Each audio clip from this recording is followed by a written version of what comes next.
vocês. Uma boa tarde. Estamos muito contentes de estar com vocês comemorando uma festa muito gostosa, divertida, e que vocês também valorizaram ela, que todos vocês vieram assim a caráter. E a Maria Ângela, inclusive, quer que a partir de assim todo mundo venha todo dia assim. Você imagina o Ricardo vestido assim todo dia. Até o seu soninho raspou as pernas hoje.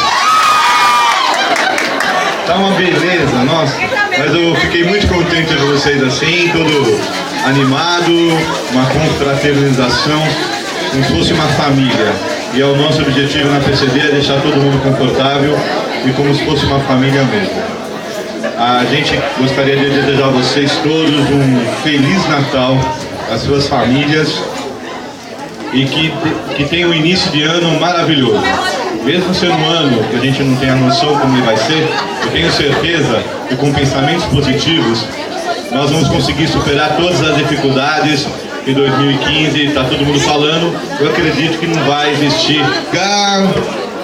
Ficou com a equipe. O que está acontecendo, Sandra? Está dando algum problema aí, meu? Já?